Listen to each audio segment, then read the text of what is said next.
let's say that you and your avoidant attachment ex, boyfriend, situationship, person you're talking to, whatever you want to call it, broke up, and you are sitting there so distraught. You're trying to heal, you're trying to process everything, you want to jump back into their arms, but seemingly feels that this person has moved on with their lives. And you're like, did this mean absolutely nothing to you?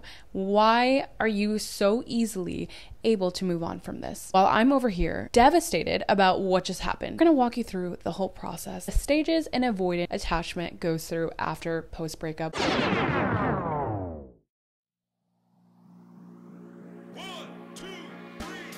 Welcome back to another episode of Way Too Wifey. I'm your host, respectfully, Gabby. In this podcast, we talk all things dating and relationships in this modern day. And if you are new here, hi, I'm Gabby. I'm an online dating coach where I help you transform your confidence to live your best lives inside and outside of relationships. You guys, it all starts from within. So if you don't heal what's going on inside of you, you're only going to be attracting these little bits of chaos in your life, and these little situationships that go nowhere. You have to heal from within first. We work on that in my 8-week transformation program. So if you ever have been curious, hit the link in my bio, book a discovery call with me, and we will fix you up, get you the best you, and then hit the streets, a new transformed version of you. Anyway, there's other options there if you want to just do one sessions, if you want to write in, if you want a confidence package, I have it all, guys. Hit the link in my bio. Funny enough, if you've been keeping up with this, you know, obviously I had just ended things with someone else. At first was like really upset about it, right? But then I met someone else. And I think what the point that I just want to bring up before we get into the episode is that when you say goodbye to things that you know deep down are not meant for you, what is meant for you will step into your life. I met someone, it's actually really, really, really good right now. I've not felt like this comfortable and like something can actually form out of this. So we will see. I feel very safe with this person. There's so many green flags.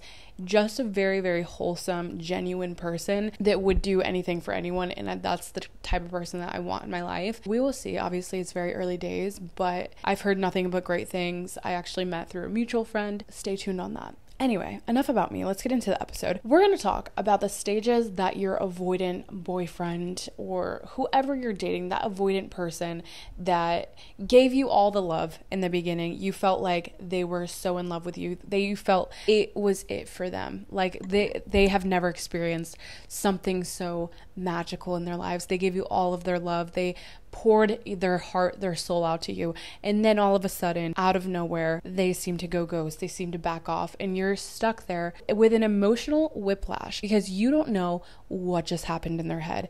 And you're trying to figure it out. And I get it. If you have an anxious attachment style, if you resonate more so with that style, probably experience this more than once, where you fall for someone really quickly and you get obsessed with them because they're giving you all the things that you could ever want.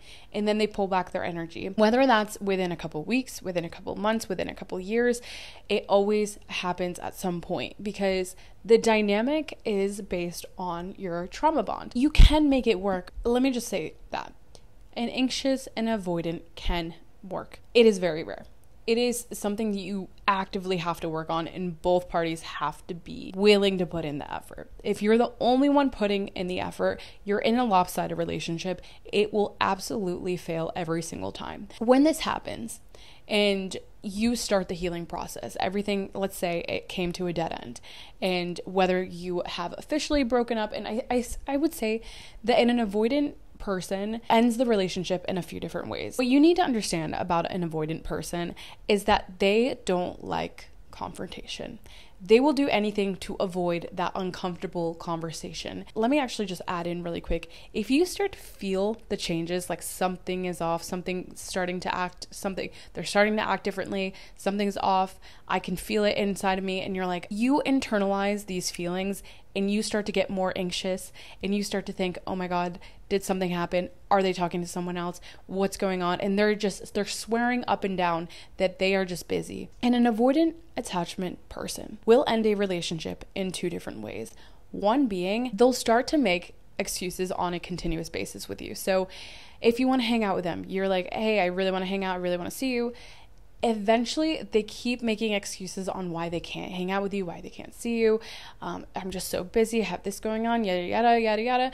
The thing is this. If a man really wanted to see you, if he really liked you, he would make time for it. He would have a plan. He would make it happen. If he's constantly busy, he's always making excuses on why he can't see you, why he can't show up for you, why he can't text you back, why he can't have that communication with you. Chances are he's trying to pull back away from the relationship without making it a big deal, without saying, I'm no longer interested in getting to know you. I'm no longer interested in this relationship, pursuing it, whatever. They do not like conflict. So in turn, what they actually tend to do is slowly pull back their energy. As they're pulling back, you start to get more and more and more attached. Like you want to figure out what's going on with them, that you want to know when you can see them next, and you want to have these answers. The thing is, they don't even have these answers. Most of the time, they're like, I just need space. I need time to myself, but they don't know how to communicate that. So instead, they'll just end up pulling back until you no longer want it, or you end up wanting it more, and then that pushes them away more, and the relationship completely just settles out. The other option is that they completely just ghost you, and you don't hear from them again. You don't hear from them again yet, until it's a couple months down the line and they have this epiphany like, oh my God, we'll get there, because that's part of the healing process.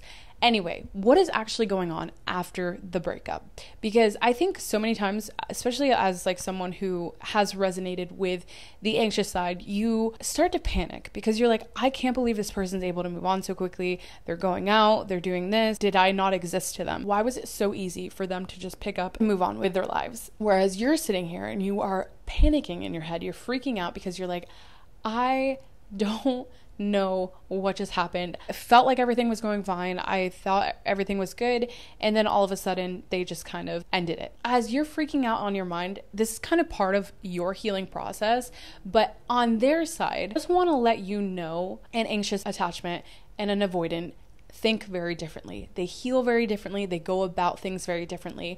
So understanding the mind of an avoidant and how they process their feelings and how they process a relationship ending is so crucial, because you'll understand, will at least hopefully put your mind at ease a little bit of this is what's actually just going on. When things end, there are stages. The very first stage, they feel a sigh of relief, like they finally feel free again. The thing is, when they're together with you, it felt a bit suffocating for them because they didn't know how to manage their emotions in that relationship. It felt like a lot. So they need to pull back their energy in order to regulate their emotions. Okay, fine, they need a little bit of space. But when they pull so far back and you cling on to them, that is the absolute worst thing that you can do, because this person needs space. Very first phase of this, the avoidant is going to love their freedom. They're gonna feel like they can finally regulate their emotions. They feel like they're finally themselves again. They feel like they can do whatever they want now. So they take their freedom, they start to distract themselves, whether that's with other girls, whether that's partying, whether that's drinking, drugs, whatever it is.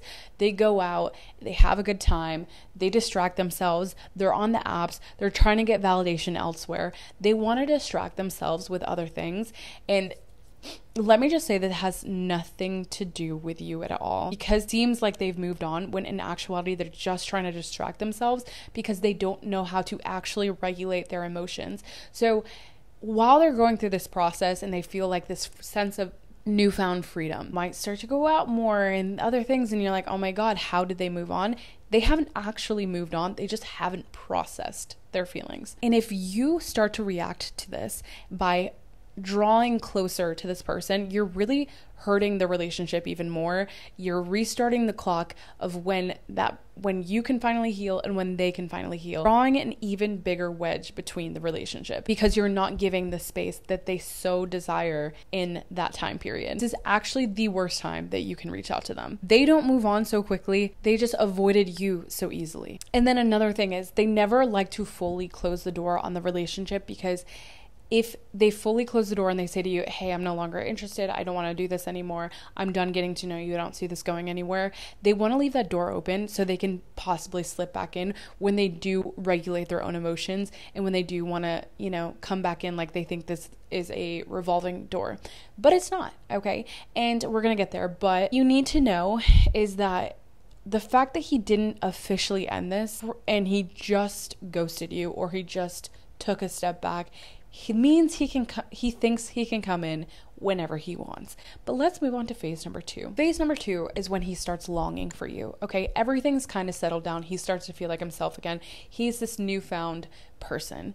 And that's when his feelings start to actually creep in. And he's like, oh my God, what happened? I lost a real one. Starts thinking about the relationship. He starts processing, oh my God, I think I miss this person. I want them back. Doesn't necessarily mean they really want you back, but it does mean that they miss you in some sense. It's this longing period of time, and this is the time that they may or may not reach out to you. It really just depends on the person, but in this period of time, if they reach out to you, and I'm not going to give this a time period of it's 3 months after. Everyone is on their own healing journey, right? It's going to take however long it's going to take. Maybe it's a couple weeks, maybe it's a couple months, maybe it's a couple of years where they're like, oh my God, I fucked up. I miss this person. I want them back. And maybe not even I really want them back. I just miss having them around. I miss having that someone. Or maybe it didn't work out with someone else. And so they start to think about you again. And like, maybe it wasn't that bad. Maybe I can go back to them. And it's this endless cycle because they continue to do this to the next person. And when they get closer to someone else and that ends, then they start to think about you again. And do you really want to be the person that they come crawling back to every single time things get hard or things start to break down with someone else? They come back to you because they know that you'll accept them. You never want to be that girl. This phase is just longing for you. Doesn't necessarily mean that they actually want you. Doesn't mean that they're ready for you. If they miss you enough, they might reach out, but that doesn't mean they want anything from this. They're just feeling feelings that come up for them, and they finally have started to process. Meanwhile, you're over there. You've had your emotional high. You've had your oh my God, everything has crumbled down. What am I doing? And you're an anxious mess. And then you start to heal and you move on with your life and you start to process like, okay, there is life outside of this person. Life is good again. And that's when they hit you up. The progress that you made, this is life testing you. Are you going to fall back into the old pattern of someone that you know is not good for you, who put you as a second option, who never really wanted you to begin with? They just had a good couple of weeks with you or a good couple of months with you, made you believe that there was hope there. Do you really want to be with that person, or do you want to continue to heal and move on with your life? This is the moment of testing. What decision are you going to make? Because I can tell you right now, 9 times out of 10, the person coming back into your life is the reason why men reach out to you in the first place. 9 times out of 10 isn't because they want you back. That time away, okay, sometimes we need space to like really realize what we lost. But if they're reaching out, it doesn't necessarily mean they want anything. I've asked so many guys at this point, like, okay, why do you ghost and then come back? Why, like, and some toxic people, I'll just ask, just as a friend, or like, why do guys ghost and come back? Let's get to the bottom of this. Some of their answers I was just like so disgusted by, and I think women do this too. I'm not saying that we're all saints, but let me list a couple of reasons. And I made a TikTok about this and it kind of went viral, so let me list a couple of reasons for you. Just wanted sex, they got bored, they're just bored and in their feelings. It didn't work out with the last girl, so now they're coming back to you hoping that you'll accept them back. They didn't necessarily want anything from you. They just missed having you around. They missed your energy. They missed whatever they got out of you. And the list goes on, honestly, but very rarely is something that's I needed her back. And the way that you can tell the difference is how persistent that man is going to be with you. If he's just reaching out just to reach out and you don't answer the first, like, first of all, just don't answer the first time. If they reach out again and they're continuous, like, hey, I fucked up, I'm taking accountability, I'm a changed person, I've been doing some work on myself, this is what I'm doing, I realize how deep down how much I wanted you. If they're coming through with that energy, then fine, give them a chance, see how it goes. But any other energy, hey, what's up, hey, how have you been, hey, what are you doing, are you up? All of these texts need to be ignored. That person has already told you once that they didn't want you. It's up to you to listen. The third phase and the final phase is the guy is going to decide where he wants to go, which we kind of just spoke about. But does he really see a future here with you, or does he not see a future here with you? And I think the respectable guys, if they decide in their minds that they don't want anything with you, they'll leave you alone forever. They're mature enough to be like, actually, fine. You know what? This wasn't it. I'm going to move on with my life. She's going to move on with her life. Let's not make this complicated. I'm going to keep on moving. The immature ones, though, the immature men will come sliding on back and they'll make an appearance. But they know deep down whether or not they want something with you. And it's up to them to prove to you that they deserve your energy. If they do not show any form of desire to be consistent with you, to show up for you, I'm a changed man, this is how it is, this is how I've healed, anything less than that gets ignored. Setting yourself back to another healing phase that you have to go through in order to fully detox this man from your life. I have been here. I've been here so many times. And honestly, I think that sometimes we do just have to go through it, and you have to go and make the same mistake over and over and over again with the same person to find out that this is no longer something that you're willing to tolerate or that you're able to have in your life. You want better for yourself. This is not something that's fun anymore. And once you get to that point of being absolutely done with someone, you're finally able to move on. But it really does just start with deciding that you are done with someone. Because let me just say, I have never in my life, once I've made that decision that I am done with someone, I didn't care if that person reached out again. I don't care if I ever heard from them again. I don't care. Okay. So, but it all starts with making that decision. And I think sometimes that decision comes over time. I think the only reason we really care is because we still kind of have that door open. Once you've decided and you made that choice to fully move on from this person, you no longer want to entertain it in your life. That's when you can finally set it free, let it loose, and heal. But that is it for this week's episode. I hope you enjoyed, and if you got some kind of value out of this, please leave that 5-star rating, hit the subscribe button, turn on your bell notifications so you'll never miss another episode, and 5 stars would be great, and spread the love. Anyway, I will see you all next Tuesday, and we will chat then. I love you, and see you soon.